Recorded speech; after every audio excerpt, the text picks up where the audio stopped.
Tech and Media Convergence TMC kwa ushirikiano na Internet Governance Tanzania Working Group IGTWG wametoa wito wa upatikanaji thabiti wa mtandao nchini, kwani uwepo wa mtandao wakati wote sio anasa bali ni ngao na miundombinu muhimu kwa maendeleo ya taifa. Taasisi hizo zimeeleza hayo kupitia taarifa yao ya utetezi iliyolenga kufichua athari za kiuchumi za vizuizi vya mitandao ya TikTok, X zamani Twitter na Instagram kwa wabunifu na biashara nchini kitaifa, ambapo kupitia taarifa hiyo wamebainisha maeneo makuu matatu waliodai kuwa yanaleta wasiwasi, ambayo ni hasara za kiuchumi, kutoendana kwa sera na urasimu mkubwa wa kisheria.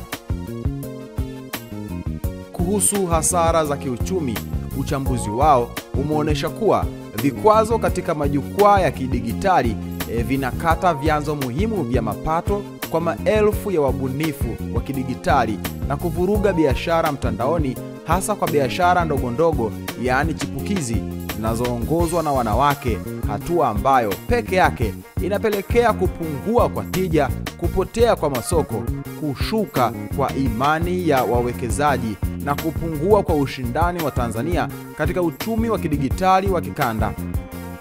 Kuhusu suala la kutoendana kwa sera, wanasema hatua za vizuizi zinapingana na moja kwa moja na ajenda ya maendeleo ya serikali kama zilivyopaganishwa kwenye mradi wa Tanzania ya kidigitali, yani Digital Tanzania Project, na mkakati wa uchumi wa kidigitali wa Tanzania, yani Tanzania Digital Economy Strategic Framework. Hivyo kuto kuwepo kwa ulinganifu kati ya malengo ya kuhimiza ubunifu na utekelezaji wa kisheria na utekelezaji wa sheria zenye vizuizi kunaunda mazingira yasiyotabirika ambayo yanakatisha tamaa ujasiriamali na uwekezaji wa kidigitali. Aidha, kuhusu suala la urasimu mkubwa wa kisheria, taasisi hizo zinaona sheria zilizopo kama vile sheria ya makosa ya mtandao ya mwaka 2015, yani Cyber Crimes Act ya mwaka 2015, na kanuni za mawasiliano ya kielektroniki na posta maudhui mtandaoni zina vifungu visivyoeleweka vizuri na vyenye uwanda mpana kupita kiasi wa tafsiri vinavyoruhusu utekelezaji wa kupita mipaka, hali ambayo imetishia ubunifu, imepunguza uhuru wa kujieleza na kudhoofisha sifa ya Tanzania kama kitovu kinachokuwa kwa ubunifu wa kidigitali.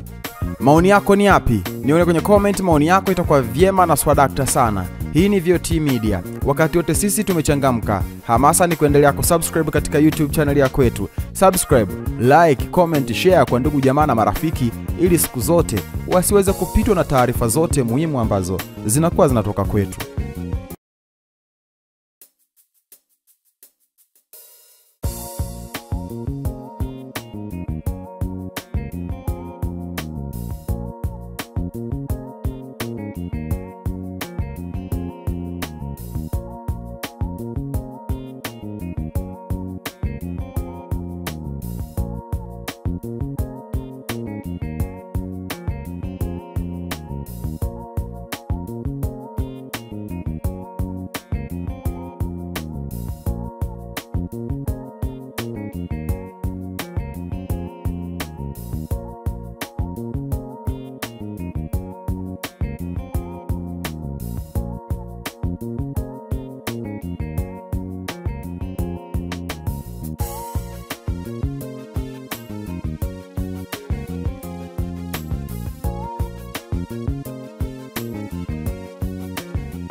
Shukran.